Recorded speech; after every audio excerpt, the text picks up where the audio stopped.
Asmon is reacting. Is Asmon reacting to my what went wrong with gaming video? I mean, we could react to Asmon reacting to our what went wrong with gaming video. Give me a minute. I see you there, Asmon. See you, cheeky little chappy. Look at you. Don't worry, I'm going to get me here as well. Lovely stuff. There we go. I'll turn the volume up slightly so you can hear him. There we go. Barely audible. Okay, turn everything up.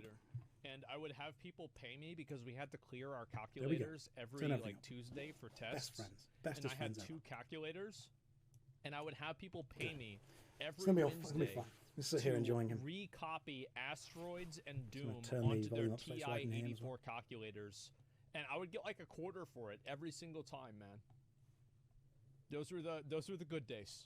Asmon needs to be way up. Okay, hang on. And early 1990s. See what I can do. The video game revolution was kicking Add a filter off, onto but this. home Filter of consoles gain. weren't yet mainstream, Grind so never we went to stops, that's arcades. right. You put your money in and played a game, effectively making arcades the socially accepted. Let's add another game pay-to-play filter. model. Filter There's name no game denying too. Arcades were bloody expensive. I remember dropping How's way this? more than Is I that should have done to complete Time Crisis. But while this was expensive, there was a very simple relationship there between we the game, the money, and the player. We still Pay can't hear money, him. get Try access to the whole game. Victory depends on your skill. Game designers knew it was a simple transaction, and they knew someone would simply play as long as they were able to, so they had to make the game hard so you would die more, and so pay more. This is why the Turtles... This is the best example of this is the Lion King on Super Nintendo. Lion King on Super Nintendo. Is that the people that made it went on record and they said, we're sorry, we made this game so hard, so you had to rent it twice. Yeah, that was the good one.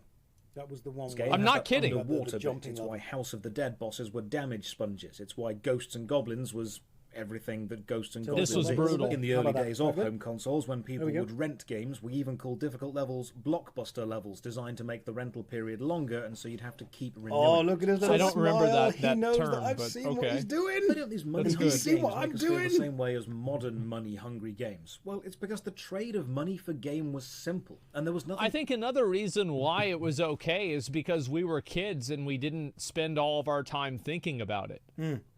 Like, for example, now we always think about, like, all this stuff. It's, like, hyper-analyzed. And back then, we never thought about this shit at all. We were just like, oh, new game, buy game. That's it. There was no thinking whatsoever. It's unironically, ignorance is bliss. Insidious about the transaction itself. You knew what you were giving, and you knew what you were getting. And if you were to break down the design time of a game into a pie chart at that point, it might look something like this. Story, graphics, narrative connections between them, mechanics, marketing... I'm gonna be honest, like, except for the fucking Squaresoft games, this fucking pie part is not there in any of the other games. Like, there are so many of the games, it's like, you know, fucking, like, Duke Nukem. The president's been kidnapped. True. Are you a bad enough dude to rescue the president? Real and true. Let's find out. There it is. All right. That's it. That's all there is to it. And maybe you hook up with a girl and like the I'm third. not accepting cookies, guys. The Shut up. third level, and that's it. I'm not accepting the cookies. What was the first arcade game you ever played? I played Gauntlet. That was my first ever True, dude. arcade game Real that and I true. played. I played You know it it. at I know it. Everybody Chuck E. knows it. Cheese, and I was so young that I would shoot the food with other people that would play with my mom and I. And I could use the I should probably excuse that I change was from so Vampire young Survivors that I didn't to know what I something was else. doing. But I did. Yeah, give me a sec. I need to change it so I can probably do it on my phone. Can I do it on my phone? Well, I knew exactly Is this the thing what I can was do? doing. Hang on. testing, and then how much I'm a trying go to at change the from arcade Vampire costs. Survivors There was a lot to going on in the change to development just of the game at chatting. these times. Yeah, the other ones that I remember so well, I remember the Jurassic Park, the rail shooter. I remember playing Okay, that let me for like just, an hour at change this Chuck E. around. Cheese. I remember obviously the Simpsons game. Edit stream. And Oh, nice! You then can change there it. was Sweet. also the Teenage Mutant Ninja Turtles game. And I always liked Galaga, the one where you're like in the ship and you can like fly around. Metal Slug, yes, yes. I remember I played that at Blaze Your Let's Laser change this Tag. to just chatting. Oh fuck, man. Okay, sweet. We've got it. We've Yeah, I think those were the ones that I really updated liked. it. Those are the ones This is I good. went hard as fuck Here on. we go. Phone static. I'm sorry. But It's mobile focused data. on making a game We've good. updated it. It's Because fine. at Right. that time, good Let me know if games it's make updated. It should the have updated most by money. now. When a company discovered a successful game, they couldn't just augment Yeah, we the good. original with downloadable content or extra levels Alright, because cool. that It's all technology clear. didn't exist yet. They'd have to make a complete sequel, and so gamers got more games. Jump forward to the mid-1990s, the home console market had taken off. You buy a console, you buy a game, and then you play that game. Now, the whole lives mechanic in games at this time was a holdover from the arcade design space and wasn't actually needed in home consoles because you didn't need the player to put more money in. Dying when you have three Well, lives. I think obviously there was a certain element of skill to it where, like, you get better at, for example, whenever you'd play Castlevania or you play Mario Brothers, you lose all of your lives, and Slight then you side get better at repeating the old levels.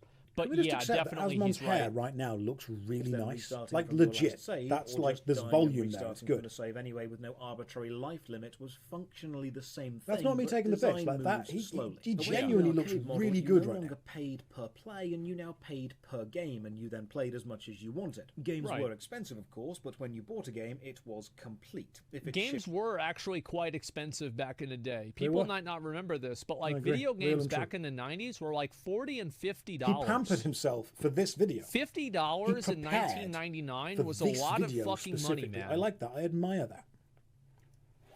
with bugs, it would just have bugs forever. If it shipped with secret unlockable stuff, it would have that forever. When you owned the game, you owned the ability to play as much as you want of the complete experience. And this was a very simple and fair transaction. Yes. While He the does look arcade like was, Gaming Jesus, here's a doesn't he? He game, does. Pay us to have Yeah. a go.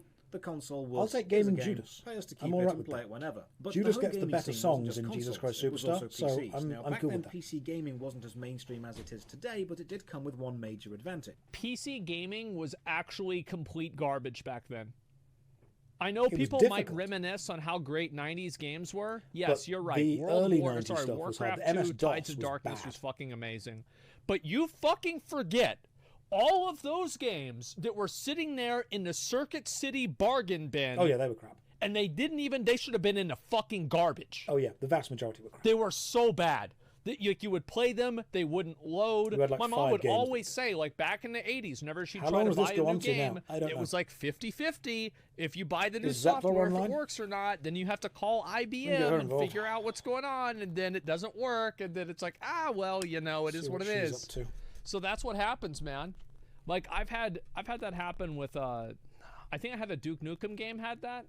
But it's like before, I think the turning point was whenever they started selling the games in the big boxes like me a this. sec. That's whenever the games actually started being good. But whenever they would sell them in like these All right, little I've fucking messaged him. pieces of I've told her to plastic, jump on like Twitch a and react to me rapper giving live. out their mixtape at like some party or something downtown. Like the mixtape rapper ones were fucking garbage. good. We got they more were people so on. bad. It gets better the longer it goes on. Because the PC held a load of data files on its hard drive Yeah. instead of just reading them from the disk or cart like a console, developers could create additional content for a game and sell that. Like the incredible RPG Baldur's Gate, releasing in 1998, and then the multi-hour-long expansion. I just came from Tales of the Asmongold Sword to see what Coast in Josh is doing. 1999. That's pretty This obvious. was a I'm time watching in gaming Asmongold where watching me. Developers could develop additional Real and content, true, dude. but There's when nothing they else on. did, it was usually a lot of This is content. just a full clip for the PC clip games channel. saw expansion after expansion. I'm not agreeing to the rules, Tribunal, no. Blood Moon expansions, no. Diablo 2, then the Lord of Badass. Destruction Play expansion. by my and own all rules. the It's extra a live modules for reaction loop. That's what you've got Neverwinter right now. Nights. This was additional content for a game without being a I sequel. mean, Blizzard had this too, right? There was like Beyond the Dark Portal for Warcraft 2, and there was It's an hour-long clip. Brood War. That Brood War was an expansion pack right there for StarCraft. But again, gamers didn't Brood War hate was a good this because expansion the for transaction StarCraft. was very Really simple good. to understand, and it felt Juve fair. raid. We've been People raided by a would couple of people, sometimes ladies and gents. complain Welcome about to an Juve. expansion Who has because they raided? just had to spend more Let's money. see who's raided us But now. I think that comparatively, This is value yes, it content. was Juve, received thank you very much for the positively. raid. Remarkably kind of you. You 233 gave them people. money, you Welcome got an to expansion the game meta of designed Twitch. Yes. I to am be the reacting to most Asmon fun reacting it to a could video that I possibly made. be. The biggest Therefore, difference you in are this here while I era react is to there's him no watching me. trickery. You're not being manipulated. It's just a straight up understandable product. If we again take the idea I think that people would complain about games being incomplete back then or bad. We are now but reacting to it was you less reacting to likely Asmon reacting to you. because you couldn't really patch things live after you shipped them. This is So there were gaming. less Oh, now incomplete this is games that pod could- racing. And the ones It's that okay. were Asmon's going to go for a incomplete, break. people Don't don't worry. remember I'll them take because over they were Asmon. It's not a garbage problem. and You nobody send you played guys them. over here. I'll keep talking.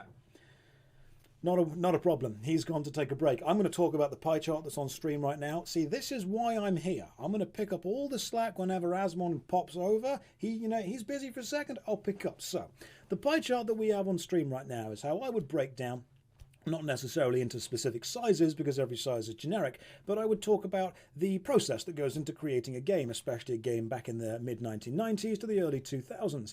The cost of the game is how much it costs to buy.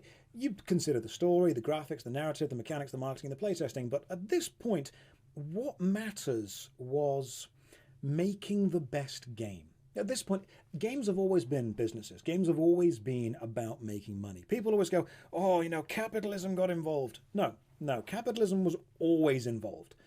People always wanted to make money with games.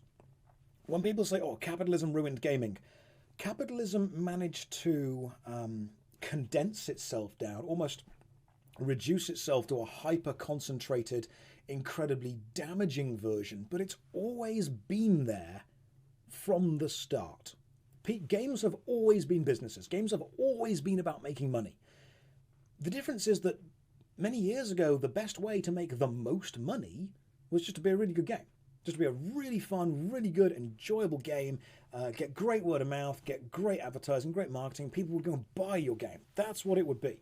But now, as the video goes on, as we're going to see, as hopefully people are going to be explained in the video, it's no longer about making the best game, it's now about making the best framework.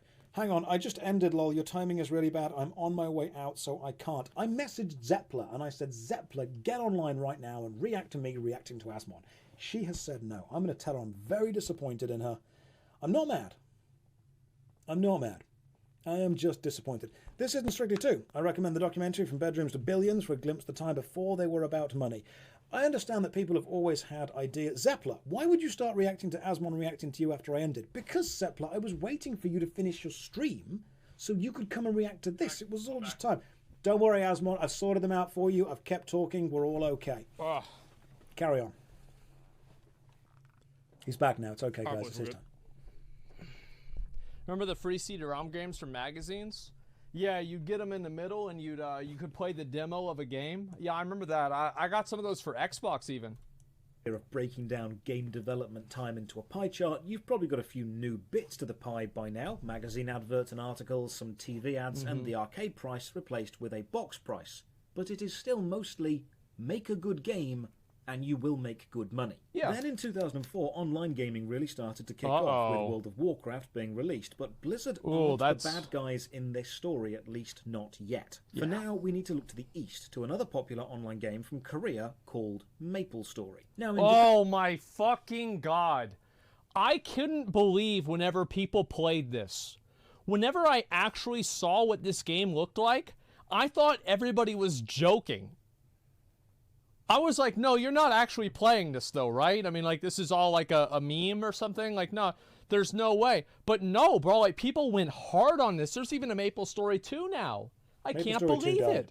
Just so you know, guys, they released it. It didn't do well. It died. MapleStory 1, however, still for going. years. You put money into a gachapon machine and get a random toy of varying rarity. Oh, great. These systems appeal to people who like collecting things and people who like random chance or mystery. It's basically gambling on a rather inconsequential... It's gambling for children. Yeah. Yeah, it just gets them into it so they understand it, they know how it works, and they're ready for whenever they get older.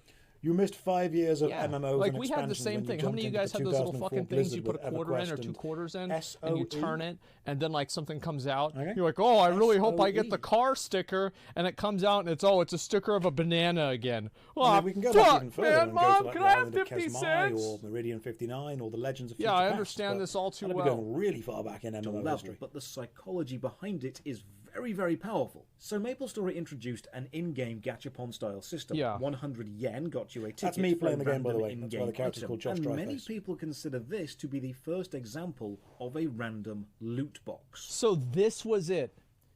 This piece of shit MapleStory was one of the... weeb game from the 2000s ruined video gaming. It started it. It was definitely It wasn't the horse armor.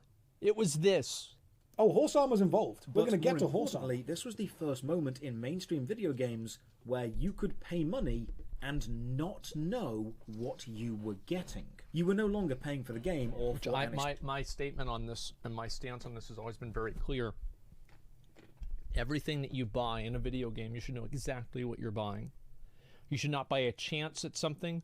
You should not buy a roll at something. You should not buy something that buys a chance at something. You should spend money and get immediately exactly what you spent the money for. Established product, you were paying for the mystery, the ephemeral moment of what if between purchase. Yeah, I'm mad about the honing from yesterday. Yes, I am. It's fucking bullshit. And eventual prize. And this system made a lot of money. Because $3 billion. was online, and other people could see what you won. So it was no longer about having the game and enjoying the game. It was now about a sense of community and prestige when you have something somebody else doesn't. It's okay. That's the one thing that people love. People love to be the special boy. You know, oh yeah, I'm the special boy. I have the cool item. Absolutely. Yeah, you are paying for the gambling rush. Game multiplayer, competition amongst You're not paying players for the item, becomes you're a paying for the thing, rush and there are a subset of players who enjoy being seen as the person with the best stuff. And unlike real gachapon machines, which were either a physical distance to travel to or had a queue by them or sometimes just sold out, virtual gachapon tickets were unlimited, entirely within the company's control and could be bought constantly. MapleStory already had the in-game items made, so they were selling the excitement of chance, and they were tapping into the collector and completionist mentality of many hardcore gamers. 12-year-olds. So game developers began to see they didn't actually need to sell a gaming experience anymore. They could instead sell the small adrenaline spike of potential. This was a turning point. A moment in... So MapleStory ruined gaming. I think that's pretty fair. Yeah. Investors realised it was completely worthwhile to dedicate at least some game development time, not to the game itself, but to systems within the game designed simply to extract money from the player after they had started playing, but without giving them a complete new game. This is the first part of the puzzle for where we are today. So let's put this idea of sell random chance into a little box. A box of all the design tricks which don't favour the player or make the game necessarily any better. A box of design tricks which don't make you think, oh my god, this is amazing, I need to tell all my friends. Sounds like a great box. But instead, use the game as a simple vehicle for additional monetization. This is content. Now, the techniques in this this is the content you want. You're here. I don't know why, but you are. They aren't symbiotic with a game because they don't. He's moved away. He's leaned away, and I can't lean. Because they need the game to survive, but don't necessarily improve it. We'll call this box abusive monetization strategies. You can't escape. That's about right. No, I think it's very true. Is that a lot of these systems are designed in a way that they do make the game worse. Or not utilizing these systems makes the game worse. That's like one of the worst things that pay for convenience in games has, is that it makes it to where it is financially lucrative for a developer to make a game inconvenient. I love the idea that Asmongold because now they can sell the shortcut. Or from a more catchy title, Pandora's Box of Bad Design. The main danger of this box How does it is, smell? if we were to take the pie chart of game development time now, knowing that this box exists and knowing the techniques inside it can make a decent amount of money, the finance people know they need to find space for the techniques within this box somewhere on the pie chart, which means something else must lose out. Jump forward 2 years to 2006. The Western gaming market... He's there. I see you, Asmon. Just like I said. Yeah, it is like he said. Yep. Here we go. Real and true. It hasn't yet discovered the mass appeal and psychological dominance that loot boxes have, but they have discovered something just as important. Now that was my Oblivion character. Gamers will pay money to look different, and it all kicks off with this stupid horse. Now, oh god, there it is. You know it, I know it, everybody knows it. I've made a complete video on the history of this horse, but the short story is The Elder Scrolls Oblivion was a great game with some great DLC. That was a punch-a-lot when we fisted our way through Oblivion. You could also pay a few dollars to give your horse armor.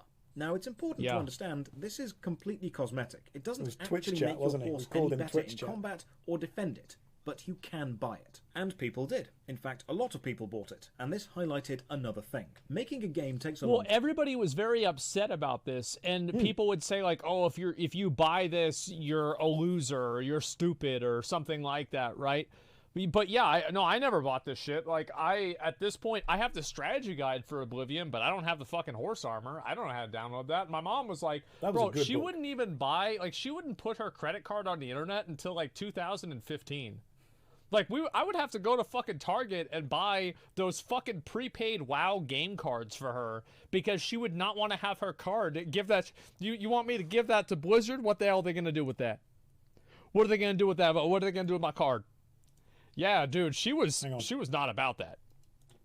But once the main game is made, the development time it would take to make a cosmetic for that game is relatively short. And that cosmetic can be sold for a small amount of money, but it can be sold many, many times. The cost is more... Well, it's very simple, right? So, like, if you make something and you sell it for $1, and you make Elden Ring and you sell it for $60...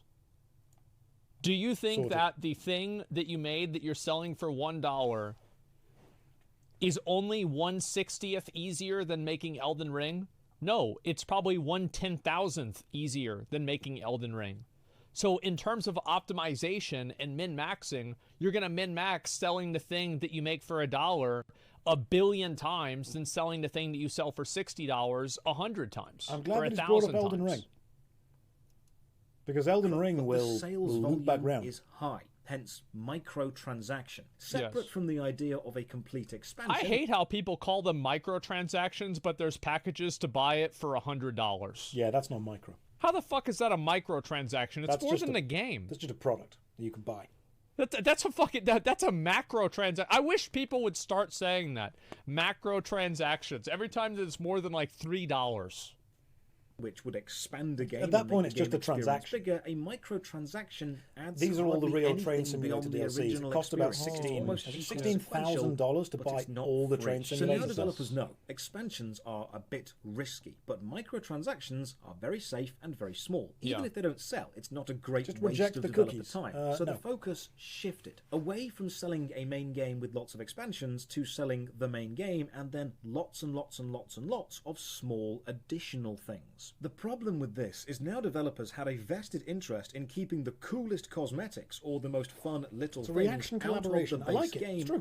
That is something that I have complained about for, I don't know, fucking 10 years. Like, I poured salt on my head about this in 2012, and everybody said I was a loser. But now, 10 years later, they realized that I was right all along. The cookie banner larger. Yeah, I fucking knew this shit was going to happen. Because if you tell people that you can make money doing this, they're going to start doing it. Blow J Simpson, this chat's just yelling into the void. And no. Releasing them as I read the chat, you're yelling to me. Which is something we'll see happen more and more. And this absolutely does not favour the player. No, it does because not. It leads to an experience where you, as a player, even though you have bought the game, when you sit down to play it, you do not feel like you have access to the whole game. Because you don't. Yeah, I was about to say, you don't have access to it. That's the reason Josh why. is the void. I'm the void. It used to be you bought a game and got a game. Now it's you buy a game and you get the main framework, which you need to pay more to flesh out. So let's add sell small additions to your game as microtransactions to the box of abusive. Can we have a restart? We must start a stream. We'd have to ask Asmon for a restart, and he'd have to do that. It's out of my hands. Take up on the game development It's getting bigger. Now we head into 2009 to the rise of Facebook and one of the cornerstone. Oh, dude, like these Facebook games. Like I remember there would be times where like people would say that their grandma Josh is not trustworthy. He's not got reading the chat. addicted to like Farmville or something on Facebook, and she was spending more time on Farmville, and the cat's dead, and it's been dead for like 2 weeks, and like. She doesn't even know about it because she's just been playing Farmville the whole time. Holy fuck. Yeah, people got addicted to this. Of casual gaming and Oh monetization. my god. Yeah, the Mafia game too. Farmville was everywhere in the late 2000s, made by Zynga, and these guys were masters because Facebook was everywhere. Everyone was on it, and even non-gamers were gaming, which sounds great. But they were burning through the game too quickly. They were enjoying it and then just moving on, which was not great. You can't have that. Facebook is all about retention. So Farmville did something really counterintuitive to increase player retention. They gave you daily energy, so you couldn't progress more than a certain amount every day. Now these games were And this is how every game is now. You have like these weird fucking throttling systems that make it to where you can't do any progress. Now they have this. The thing is, some of them are okay. I actually think that some of these throttling systems are fine, but most of them are not. Like, for example, only being able to do a raid and get loot from it once a week in WoW is fundamentally the same thing. The game developers. It's just Total done Biscuit in a was way great. that's He not was harmful fully to the player. player-focused. Conduit energy, yeah, exactly. Dailies, fucking Lost Ark Resonance. I forgot even what it was called in Diablo Immortal, but it was probably, there was 3 different versions of that in Diablo Immortal, probably. I bring up Diablo Immortal later. Vitality in Tower Fantasy. Played by people on phones. Josh, can you respond to Asmon's chat? They're being a bit neglected right now. And one of the best ways to prevent boredom is to limit your time with something. Absence makes the heart grow fonder, as they say. So energy systems limiting what actions you could take, or timers. Sorry, I'll talk to growing Asmon's your chat. crops or building I see what's going on over there. We can see it on the screen. Quicker. Well, it's not just the energy systems. It's that the energy systems enabled them to also monetize bypassing the energy systems. That's I think the real reason why these got implemented. It's not because people would stop playing the game. It's basically them putting ankle weights on you and then telling you that for $5 they'll take them off for the week. We very much do think on the same levels about progress only in short but intense bursts, and then wait for their next fix of why don't we keep watching and see if that gets brought up? Gain more energy, or it's like you're wearing like a chastity belt for 23 hours, and they take it off for 1 fucking hour, and then after that you've got it back on for the rest of the day, unless you pay $5. Skip the timers. Total Biscuit or you was make great. them return tomorrow. And this is game design focused on the formation of daily habits. The psychological power of the habit has been studied for years. Motivational Josh, can you pause the video for a sec, please? Yeah, bro, you're in the wrong chat, mate. You're in Asmon's chat. I can't do anything to him. Players into users. Because it wasn't just about the game being fun anymore. The focus wasn't on giving the player the best experience you could give. Well, I think it's very important whenever you look at the terminology, right? I mean, it's a terminology change. Like, players are no longer players, they are now users. I think that's huge. Them and letting the player enjoy it at their own pace. The focus was about the game being effective at encouraging a specific behavior response from the user. Yeah. Encouraging the user to return day after day is habit forming. Someone who plays your game habitually is more likely to remain playing. I thought you were watching a video of his. No, he's live. Being enjoyable, they're he's just live. continuing the habit. Along with this, game designers knew you would also have friends on Facebook that may not be playing the game. Oh my God, the updates from Farmville. Holy fuck, that was so annoying. Share your progress. Share your progress. Oh, somebody gave you a gift. Log on to Farmville to claim it. Oh, no.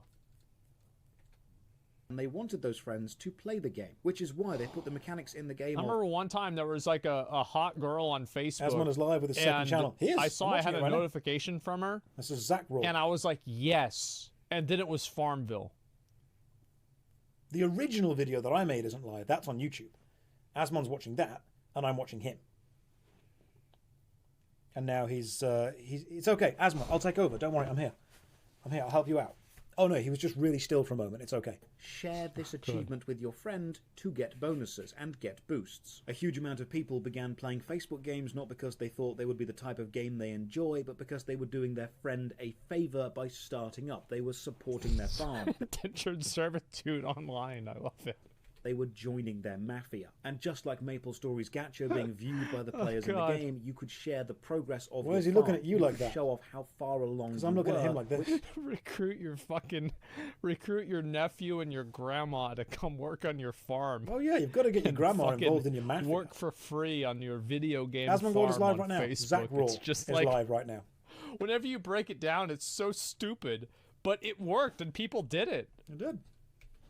Spurred competition. So we can add limiting progression per day and encouraging you to invite your friends to start the game. Could you check real time how much your video views got boosted by Asmongold? Aruz, they actually go down. With the community, if my videos get viewed by Asmongold, they tend to go down for a day or two afterwards and then go back up to what they were normally at. If someone reacts to you early, then it helps you when you're a small channel, but when you're a big channel, reactions don't boost you as much as they would do anymore. Around longer so they can be exposed to other, more successful strategies. Now, some people... Well, it's more like, let's say every single time that somebody opens the game, there's a 10% chance that they're going to buy something. Well, then all you need to do is get them to open the game 10 times. So there you go. Now That's this is the goal. You got to get them to open a game 10 times. It's that easy. Will point out that paying to advance more or paying to skip timers is in some ways similar to the old arcade process of dying and then putting more coins in to continue. Yeah. And it is similar, but there is a crucial difference. With an arcade game, you could, in theory, finish the game entirely on skill. Yeah. These timers and energy bars in games such as Farmville cannot ever be finished on skill alone, because you will hit a wall. Yeah, there were no, as far as I know, there were no Farmville esports competitions.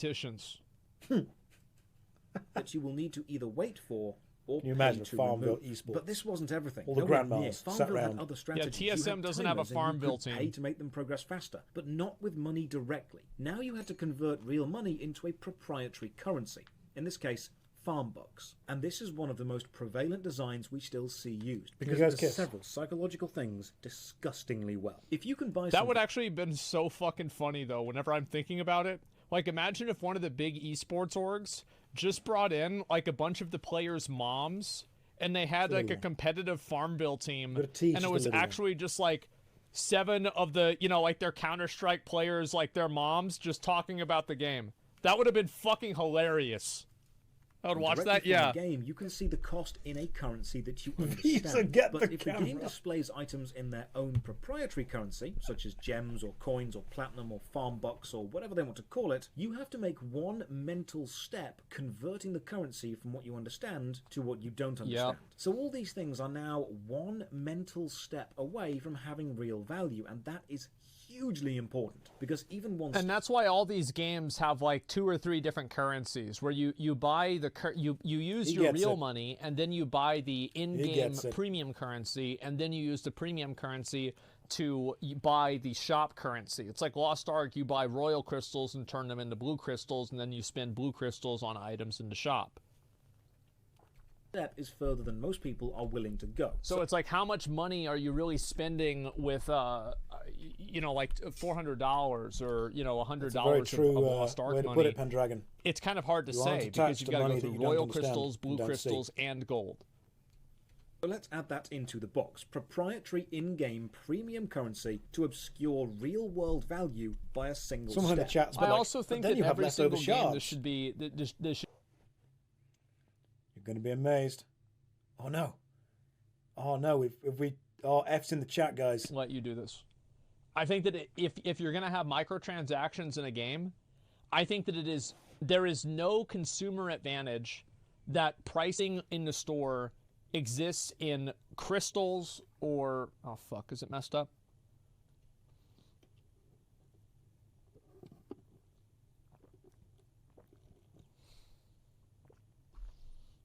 Are we good?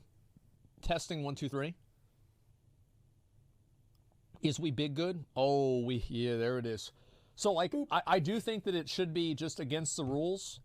Because, like, at a certain point, I think that what is really the government and regulatory agency's job? It is to protect individuals and consumers it was messed up, Asmon, but now it's good. Predatory and unfair practices that companies have. And I feel like there is literally no advantage that having these different intermediary currencies provides to the player. There isn't. This does not help anybody. This doesn't make it easier to understand. It just makes it worse. What's the line, though? What do you mean, where's the line? The line's simple. If you have something in the store, it's supposed to be in USD or whatever the currency of the... we're going to move this Touching pointers. Let me move this so now you guys can see how big the box is getting. There we go. Yeah. You aren't escaping me, Asmon. You just have everything in USD. I'll move up with you. Or you know, euros or whatever of whatever that currency is. Yeah, it should be in local currency only, and that's it. Bonus points if it makes you convert the currency to multiple other in-game currencies, which is and you have to think about, why is it like this? Fundamentally, the reason why it's like this is because it is designed in a way to deceive you. So how is it good for the consumer? Anders, thank you very much for all the gifted subs. Am I going to go of you? Well, I'll tell you. It's not. Maybe I could reduce It's completely my size impossible so to track in your fit. own mind. So you need to buy the currency. And this is the next trick. The currency is usually sold in packs, and these packs are specifically sized to either be just under what you actually need or very, very close to the next best thing, making you consider the next pack up. They're not actually, well, they're not even either, which makes it even more difficult to, like, let's say you get 100 keys for $100, where each key is $1. But they don't do that. They have all these, like, weird, like, you know, odd numbers. Flip the whole screen. For example, if you need 100 gems to buy something in the game and gem packs are sold in packs of 90 or 205, you may as well buy the 205 pack. But then yeah, it's like at this point, right? I mean, at this point you're losing money if you don't buy 505 gems. Yeah, you're just losing money. You're stupid. And there's a really good item in the game for 210, and you're only 5 gems short. But the next pack contains 500 gems. But there's a mega item for 505 gems, and you're only 5 gems shy of that now. You're not thinking about the number 505, you're thinking it's only 5 and then only another 5. Much 800% value, guys, we all know much higher jumps in value. You'd be a fool if you didn't take them, right? Exactly. So that's going in the box. You'd be losing money if you didn't spend $100 on the Primo pack that gives you 20% extra crystals. 800% I mean, you're basically stupid if you don't spend $100. Of bad design. But let's say you do buy a pack. Whatever pack you buy, you will spend your unique in-game proprietary currency, but then you'll discover something else. The currency is non-refundable, and it is almost impossible to spend all of it. You'll always be left with some random number, like 4 gems or 2 bits of platinum. It's I love never you too, that's zero. my kink. And this will bother you, I love you because too. in your mind, that's a waste, and you don't like waste. And if you don't spend that currency, then the game is keeping it, and you've paid for that. But the only way to make this useful is to buy another currency pack. I mean, this is just like, and like the logic with this is so stupid, but it works. It's like, I remember one time I had a bag of gummy lifesavers that I ate. I put all my stats into my face. And it started making me I don't sick. do leg day And I at the thought gym. to myself, well, I've got to eat the rest of these I've got as to keep fast the as kind I of can, illusion going that I'm so really they won't posh, be but I'm around just anymore wearing, to make me joggers, sick. So Exact same mentality. be a fool if you didn't do that, right? I ate You the whole can't have bag. Premium currency just sitting there in strange, unspendable amounts. It's annoying, and it's by design. So add that to the box. But maybe you know all this, and you're not a fool. You won't spend a lot. You'll wait for a sale, but oh look, you're a brand new player. 800% value. Premium currency, a boost, a few cosmetics. It's a limited time That's offer, it. and it's all for the low price of just under $1. Now you'd definitely be a fool if you didn't buy this. Yeah, If you'd be ever an wondered idiot. Why the intro packs to almost any game Make are yourself such smaller. good value. Put It's yourself on because his shoulder. Studies have shown people who buy a single purchase are much more likely to make another purchase. No, it's how to get. It's the salesman's Hang on. technique is called getting your foot in the door. Right? Is like as soon as you can condition a person into buying something or getting them into a habit of doing it, then it's so much easier. can't rotate. Now randomly. now it's only a If I matter could, I would of put time. myself on the mic So you want stand. to make the first purchase I'll just sit really here. enticing. And it's because some phones need you to authorize 800% in-app value. purchases. But once you have authorized one, Exactly. it will And like also, yeah, you have your payment information saved. So now there's not that barrier to entry. Now you don't have to put in your credit card Just sit here, it's information fine. to spend $100. All you have to do is spend $100. You just click the button. It's not, I mean, you didn't even really spend the money. I mean, where'd it go? Like, you just click the button, it's done. He's almost So eating yeah, as soon Josh. as they have your payment info, it makes it way easier. How does Asmon's breath Don't smell? think, just buy it. Yeah. I mean, well, lovely, you actually. have to just buy it because it's a limited fresh offer and it's going to potpourri. go away in 2 hours. And if you don't get it now, it'll be gone forever. not double check for any Absorbing extra my thoughts, purchases. see. So you confirm that you want to buy the cheap pack, and then it doesn't double check for the expensive packs, because every screen between the player and a purchase is a moment they could Smells doubt like Coke and and a reconsider. $2 steak. And this is always true. And like, for example, this is the case with any sort of like online commerce, is that the different websites that you have can track whenever people leave the store. So like they can track, okay, this person. You're saying this is thoroughly audibly confusing. I'll mute Asmon whenever I talk. What the drop off is at each different time period. So you want to get those, are you sure you want to purchase this, checks agreed with and out the way early. Yep. And Why is Richard Madden reacting to Asmongold? After season 3 of Game of Thrones, work kind of fell off. pretty anti-player and anti-consumer so far. It's nowhere near full. To truly see how effective this ugly design can be, we only need to go forward 1 year to 20... Oh my god, bro, like this fantasy team shit. I can't fucking believe that people buy this. Like, a lot of the times, like, you're buying the same characters. And, like, the worst part about this is, like, however stupid I think FIFA is... Someone's like, I love you, Josh. Like I love you too, Asmongold. $40 on Lost Ark card packs yesterday. So, I mean, it's the same exact thing. It's oh, fuck. Idiot? Yeah, well, at least every year, though, if I get the Light of Salvation plus 30, I'm going to be okay. Yeah, I won't have to worry about it for a long time. 10 and look at FIFA's Ultimate Team mode. Yeah, now, I'm not really into football games, but the FIFA franchise of like games actually highlights the game design shift really well. It shows how games have moved from being a fun experience by themselves to a fun enough framework that other monetization tactics will cling to like limpets. In FIFA, you can buy loot boxes, which contain random cards of players, and use these to build up your Ultimate Team. The Ultimate Team mode takes several of the box ideas and combines them, and now the Ultimate Team mode makes more money than the box...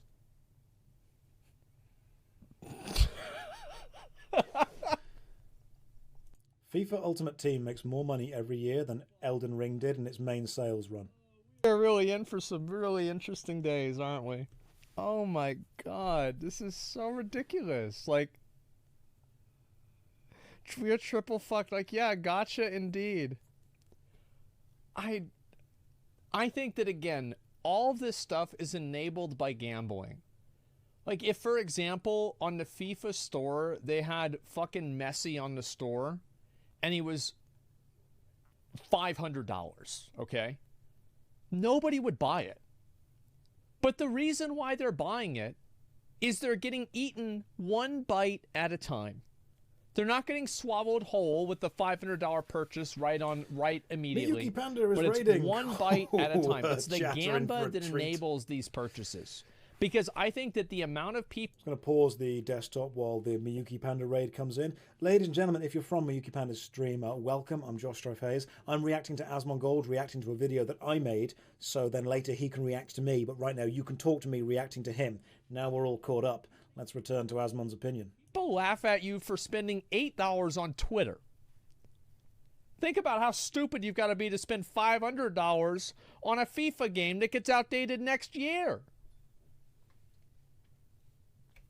Sales of FIFA itself. In fact, since 2018, FIFA Ultimate Team has generated over $1 billion in revenue per year for EA. In 2021, they made $1.6 billion. And it happens every single year. And the cards you buy in the Ultimate Team for 1 year cannot be used in the next year. Why not? Why not? Makes a lot of money. It's easy. Why not? Why can't you use the cards in the next year? I wonder why.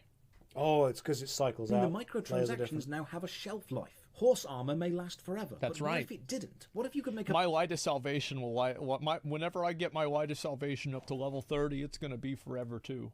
Asmon and I have talked directly before. Yes, I was on an episode of Warcraft with him. He was lovely. Let's add that to the box. Yearly repeating microtransactions. Now, as a developer, you'd look at this thing, this box, and think, wow, selling my game isn't the profitable thing anymore. No. It's what I can sell within the game. By now, the box of abusive monetization strategies is so big, it's almost impossible to ignore if you are making a game. And this was, like, we haven't even gotten to 10 years ago, okay? 1 year later, in 2011, the MMORPG RuneScape is suffering. They had a major update to the combat system, which a huge majority of the player base hated, and this made them lose a lot of players. This is a mistake worthy of its own video, but the bottom line is, they are a monthly subscription game, losing subscribing players. Yes. And they need to find a way to either recover paying members, or to stem the tide of people leaving. So a subscription game that you pay monthly for, losing players, and then it having microtransactions in it. Yeah, I could see this happening. Yeah, I think this seems reasonable, yeah.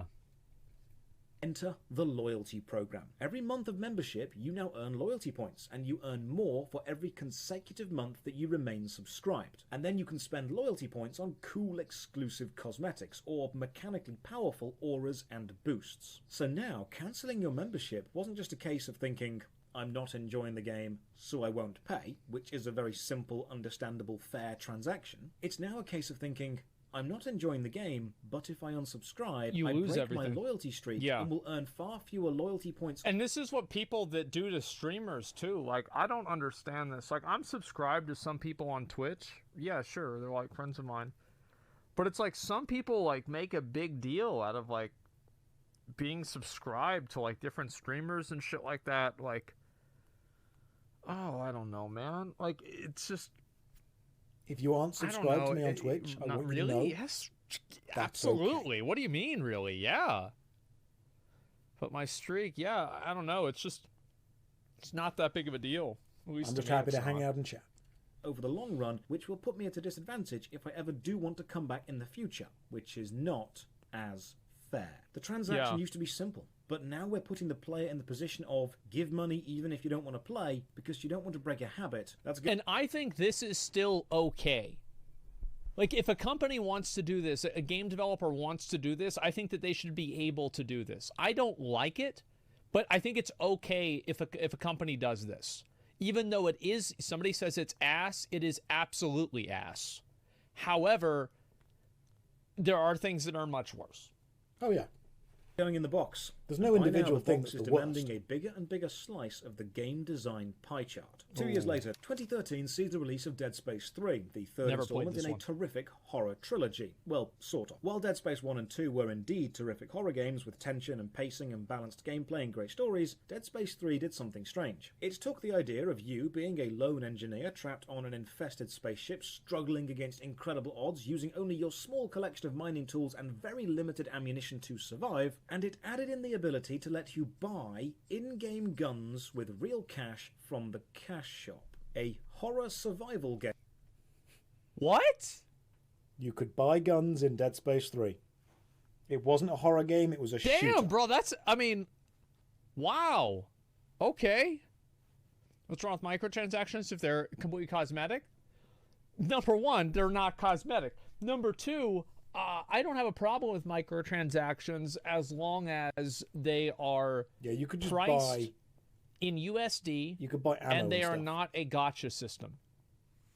It's not a random event system. You spend money, you get thing. Literally that simple. Yeah, Dead Space has two games. Dead Space 1 and Dead Space 2. In-game guns and ammo, completely defeating the atmosphere and vibe the game was going for. Selling players things they could use within your game to make the game easier. Let's add that to the box. That's effectively selling power. This one manages to out-monetize even the arcade. It would be like putting more coins into Time Crisis and getting a rocket launcher, or removing the time limit in Crazy Taxi. It's sort of... Let me think about that. Has there ever been a game back then that would sell power? The closest thing that you could possibly have would be maybe buying one of those different controllers that have a turbo button. Oh yeah, that would work. That is the closest thing that I can think of to, like, back in the day, pay to win. Are there legal reasons why games don't let you use currency? Game Shark? Yes, because it gives no value to the item. Game Shark is a good... Yeah, that's a good point. Currency. I actually had a Game Shark back in the day. Defeats the purpose of the original game. Along with Dead Space selling guns, we now see the MOBA game Dota 2 release what many consider the first major Battle Pass system. Now, when this craze started, I remember walking into gaming shops and seeing the phrase Battle Pass everywhere, and I had no idea what they were. Effectively, they are optional purchases which unlock a series of challenges or processes you can go through to unlock more stuff in the game, but they are time sensitive. So you buy the monthly Battle Pass, and if you play a certain number of hours, or kill a certain number of enemies, or achieve a certain number of whatever it wants you to do, you can advance along the Battle Pass. It's important to note that Dota 2 Battle Pass wasn't necessarily bad itself, but it was a brilliant example of the things it could do. Would be way better if at the end of the Battle Pass duration, everybody just got everything out of the Battle Pass. And, like, you could just work to unlock it inside of the season, but if you don't finish it inside the season, you can just get the rest of it at the end. Yeah, that works. It's a good idea. I think that would be a lot better.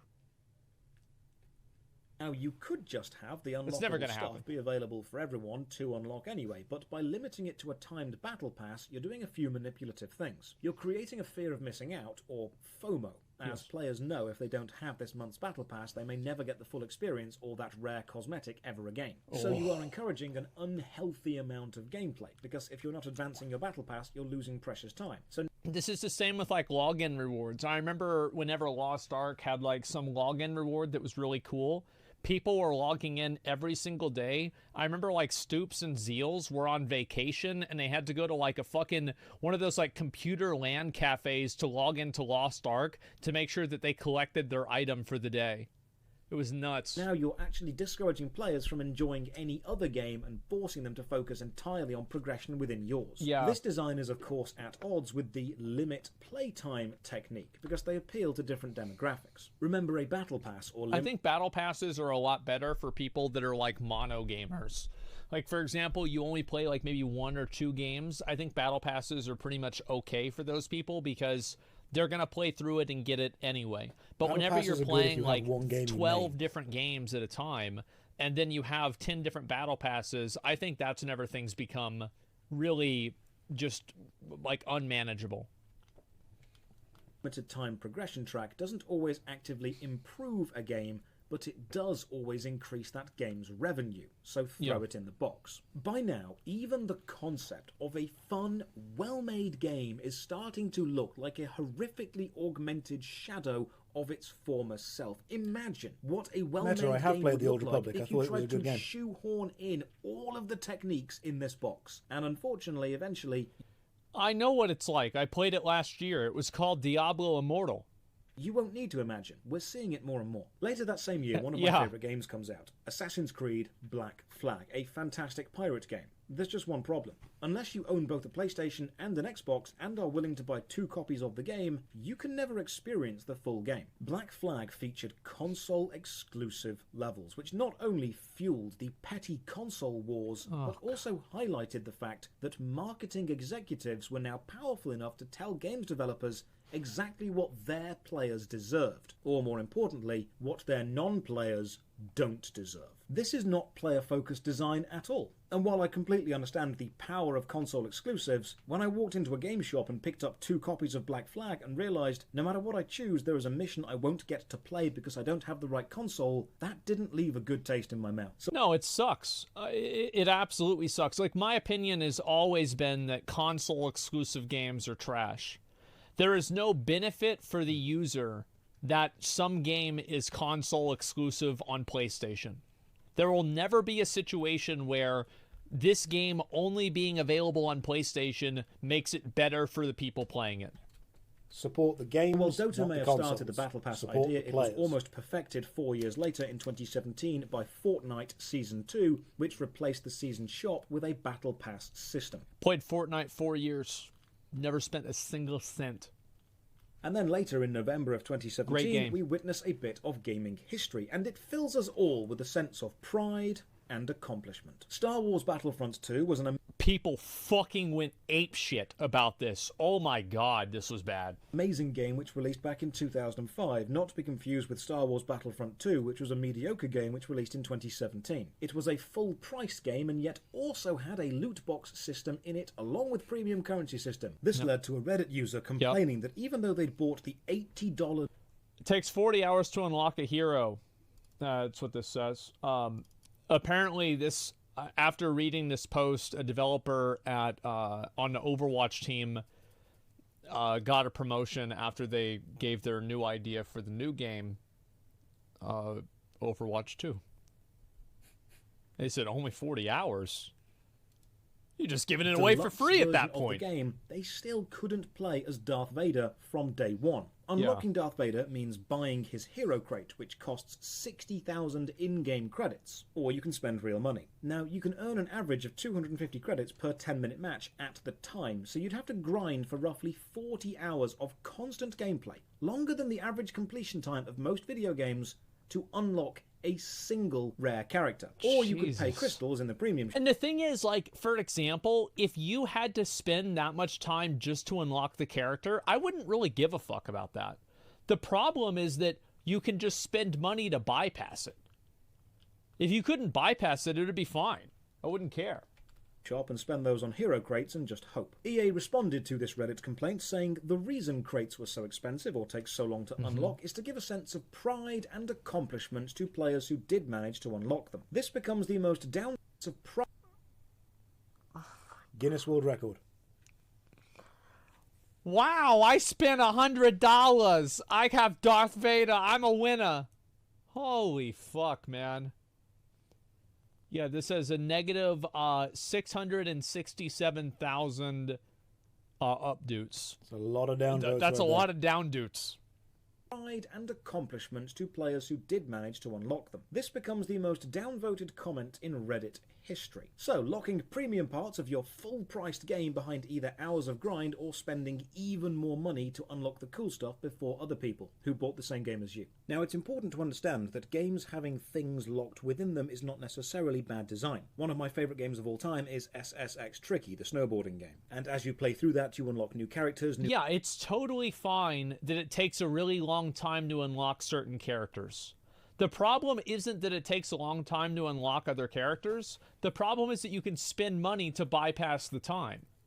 New boards and new tracks. Progression within a game and rewarding that progression with new mechanics, new characters and new areas is not bad. The problem was progression wasn't the only way to unlock this. You could simply pay more money to get it immediately. There it is. And because it was a competitive game, people who paid the extra money were at an advantage over those who did not. Exactly. This is a video about how newer games feel wrong, and it feels wrong to buy the same game as someone else and to know that they will have an advantage over you if they pay more.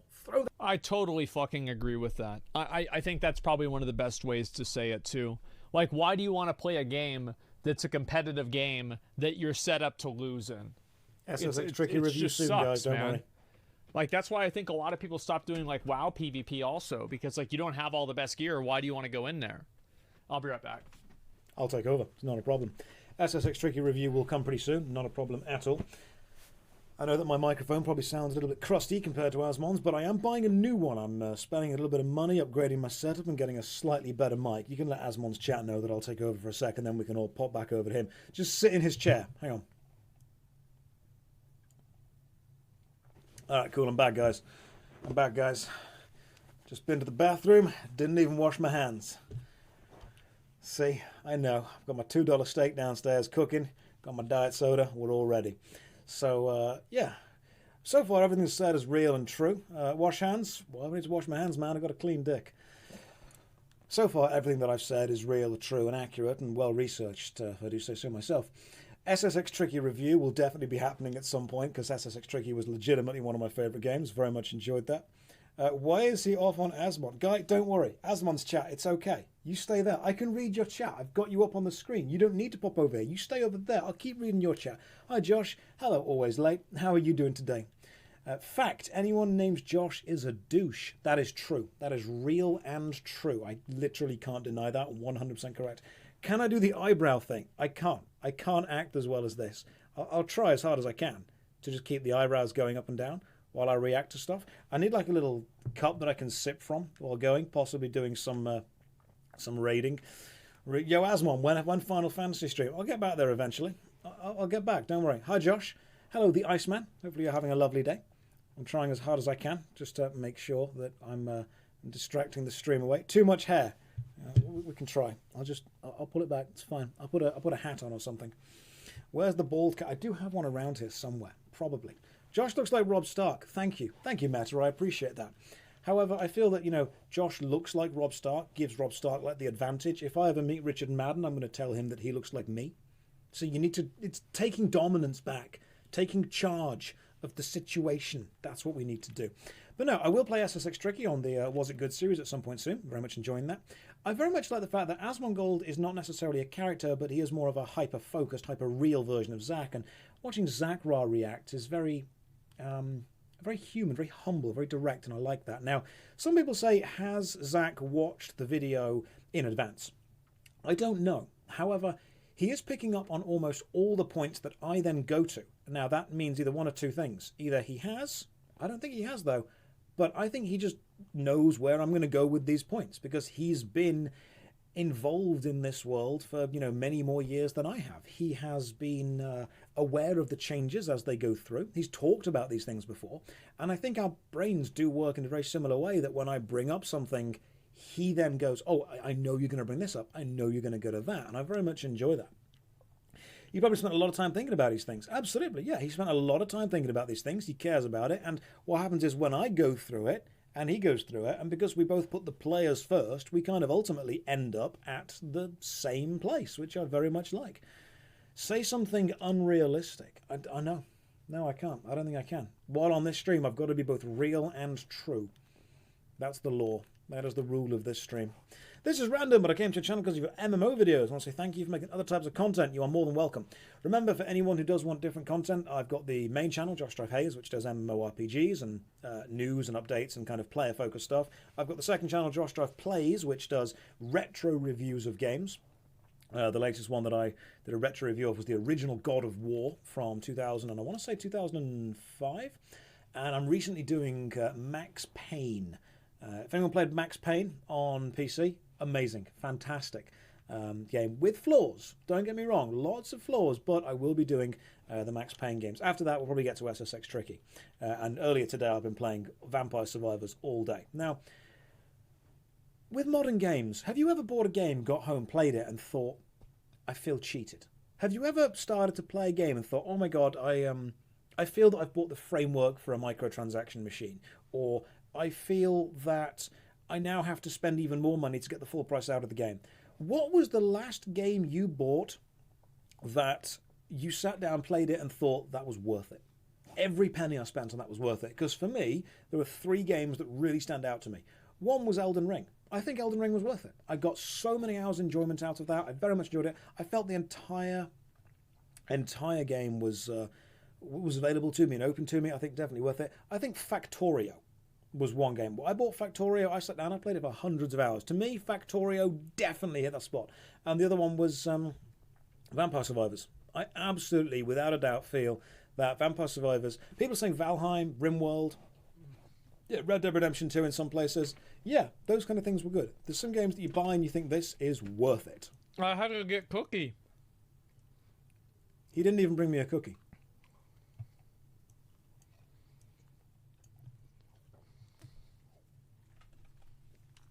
You didn't bring me a cookie, dude. What's up? Okay.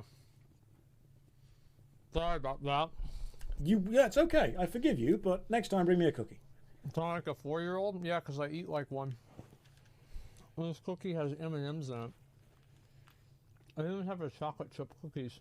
Okay, look, I want some cookies. You read your chat banner. You wipe your ass? Yeah, where do you think the other half of the cookie went? Alright, fine. You win. You take that. You have the... I don't want that. I don't want that. I'm hitting the gym. I'm being healthy. Legit. I'm going to get hench this year. That's what the kids say. Going to get swole. So, I said this being in a stream. I'm going to eat this how much. I'm not going to continue. No, it's fine. We'll wait for you. I went to a grocery store a day before a show, and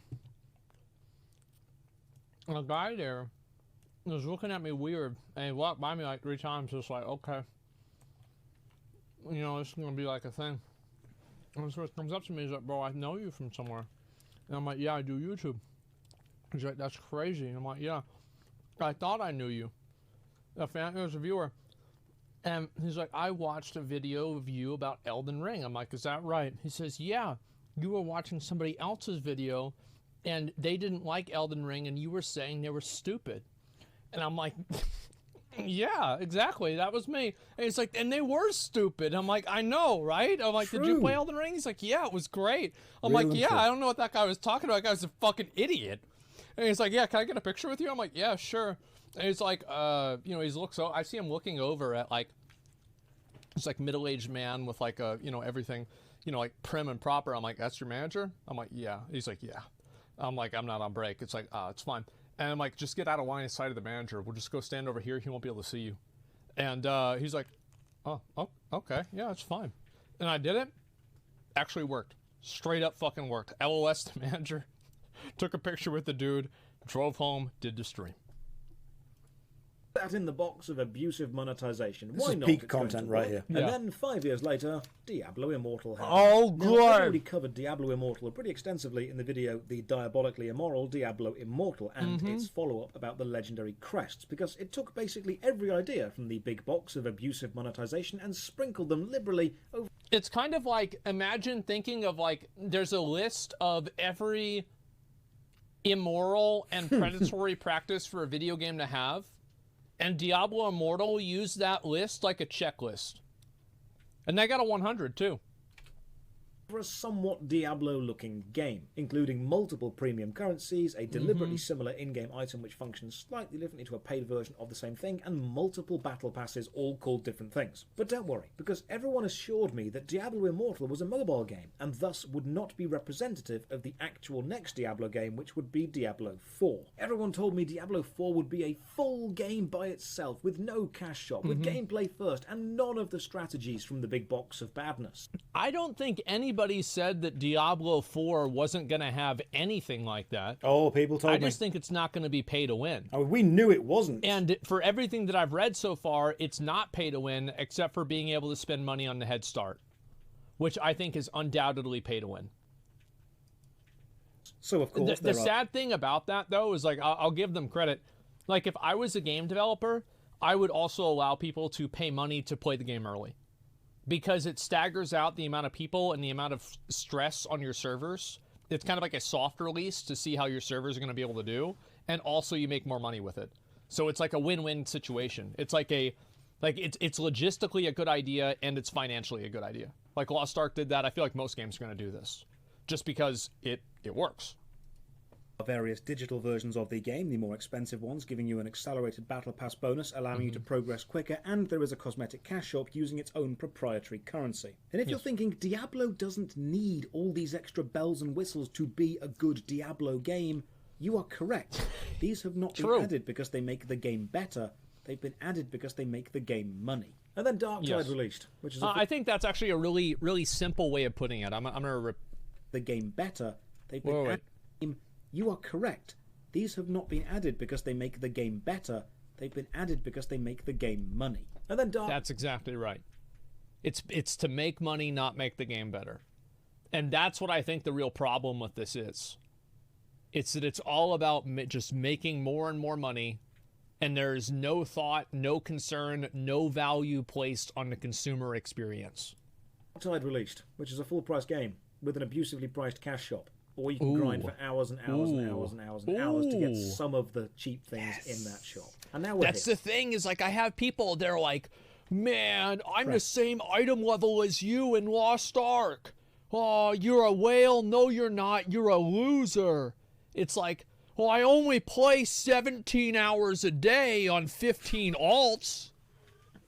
It's like, oh, okay, well, you know, I guess... Yeah, I guess I'm an idiot then, huh? Is that right?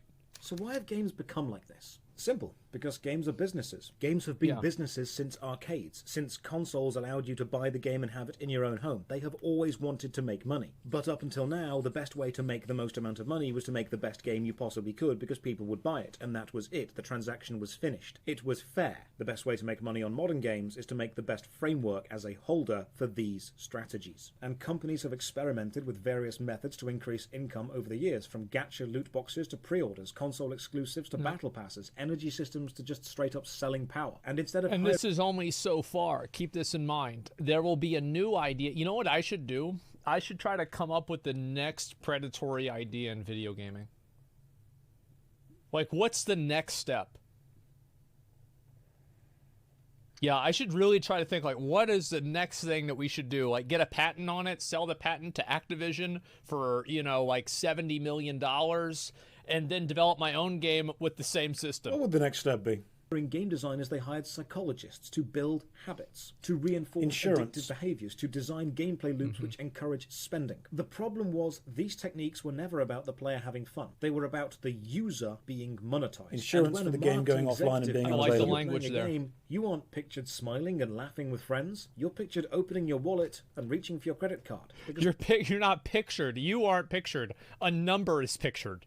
That's their goal. And eventually, the Pandora's box of abusive monetization strategies Pay was for so bots. full of proven, effective techniques that making a game is often no longer about the game, at least not for the people in charge of the money. The game I think that battle passes at this point are always going to be 3-tier. You're going to have the battle pass, the poor people's battle pass, where like you work for 40 hours and you get Dynamic pricing like already exists. 7 bronze bars or something like that. And then if you go and you buy like the normal premium battle pass, you get all of the cool pay to win stuff, like, you know, like 1,000 bronze bars or, you know, 1,000 gold bars for just playing for 30 minutes. And then if you buy the empowered ultimate wizard battle champion Insurance for missing days if you warlord, log in. chieftain of gaming battle pass, which is more money, then you get the cool cosmetics. game is now simply a life support system for as many of these systems as you can design into it. The game is a host, and the parasite of monetization has begun to take over. Yeah. And the unfortunate reality is this It's like the guy at the beginning of Men in Black. works, even with a breakout incredible success like Elden Ring, which won Game of the Year and sold over Good game. 18 We like million this copies as of this video. At $60 a sale, that's over $1 billion in sales worldwide. Still not as much as an anime waifu in Genshin Impact. As hard as they try, as hard as they work, not as much as a waifu in Genshin Impact. Holy fuck, isn't that sad? That is still slightly shy of how much money Genshin Impact made this year. It is there still it is. shy of how much money FIFA Ultimate Team has made every year for the last 4 years. The reality is, when companies look at that pie chart of game development time and how they divide developer time or invested money, that big box of abusive monetization strategies, that Pandora's box of terribleness, is so effective, they would be hurting their own profit to not put at least some of the techniques in. The older designers simply didn't have the knowledge of this box, and even if they did, they didn't have the technology to act on it at the time. Yeah, and I also, that's a very good point. If Nintendo could have done this in 1995 with the Super Nintendo, Oh, they would have done. they would have. It's just that they couldn't do it then, that's all. Modern design often puts the player into an awkward position where the game has spent more it's time getting focusing bigger. on the manipulative, abusive systems than it has on just being the best Have I game pre-watched it Asmon's could live be. stream? So what is the exact choice which A lot of makes planning went games into this. feel wrong? Is it MapleStory's fault for adding Gachapon? Is it Oblivion's fault for the horse armor? Is it No, it's the player's fault for buying them. That's whose fault it is, because they could have put all of this stuff in the game and people wouldn't have played it, and then the game would have died. You would have never seen another game like that. So ultimately, it's the player's fault. Dota's fault for the Battle Pass? FIFA's fault for the success of Ultimate Team? Is it Farmville's fault for mastering the addiction cycle? Or is it EA's fault for locking away Darth Vader? Unfortunately, it's kind of all of them. It's just the reality of games design today. You cannot close the lid on Well, I also think that to an extent, there is a certain level of personal accountability. There are people behind these purchases. People choose to spend this money in this way. And those people enable these practices and prevent us from having more games like Elden Ring.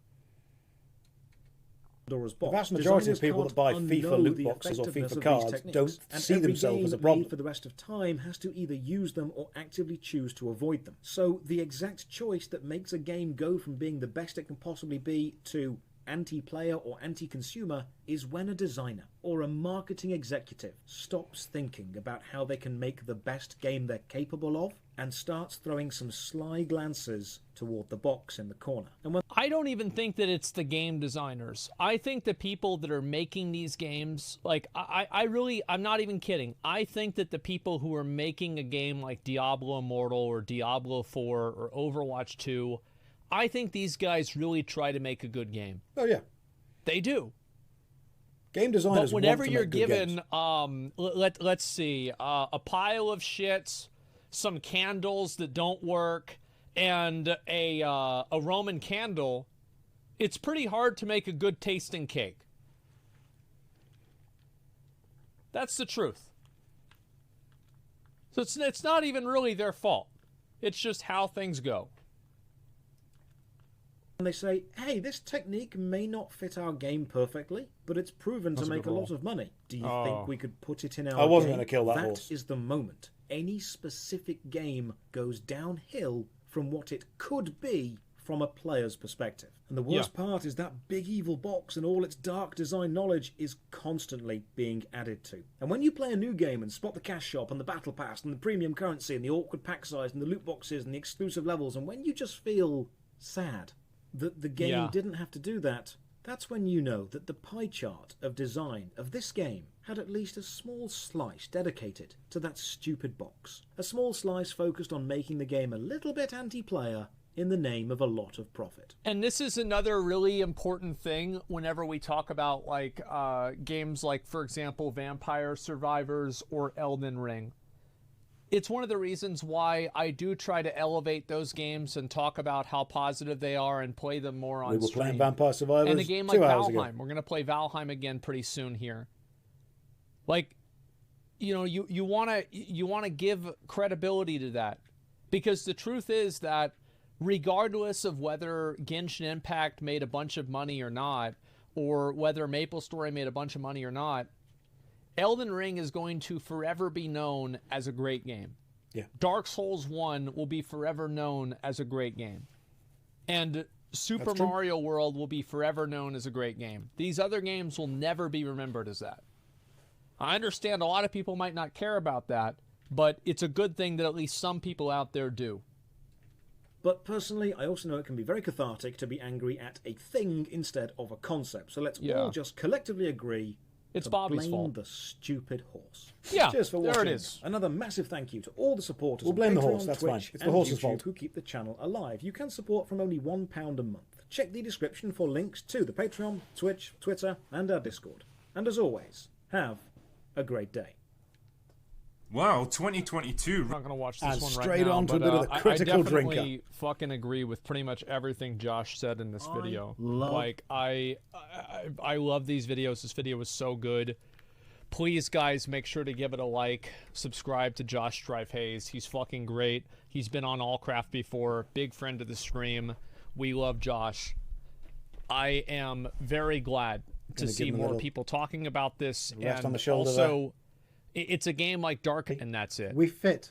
I'm not the kind of person to not play a game if it has microtransactions and bad stuff in it, if I think it's good content. But I am somebody to give, like, I don't view that, I view it as a negative. Right.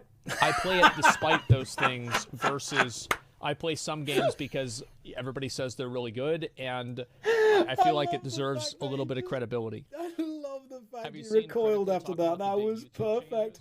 All right, Asmon, you have a good night, man. Thank you very much for watching the video. You guys have a great night. Let's go back what's to that? what were we playing? I forgot. I'll I completely forgot what we were playing apart from this. We were probably playing some Vampire Survivors. But ladies and gents, it is 2:15 in the morning, which means I need to go to bed and get my beauty sleep. It's always lovely to have Asmon react and give his opinions and ideas on the stuff that I make, because ultimately I think that myself and Asmongold, or Zach if he wants to be referred to as Zach in this case, are always about putting the players first. It's always about, because we play games, we want to have a good time. I don't want to get home from the shop having bought a game, looking at it and think, I feel like I've just entered into a big Skinner box. I feel like I'm now a user instead of a gamer. I feel like this is just the start of an adventure to pay more money. And I don't want you guys to have that feeling either, because that feeling sucks. Thank you very much for joining me for both Vampire Survivors and reacting to Asmongold. I will be putting more content out on both YouTube and Twitch coming into the new year. We've managed to streamline the process, so I'm looking forward to hanging out with all of you. Guys, take care, good night, and God bless.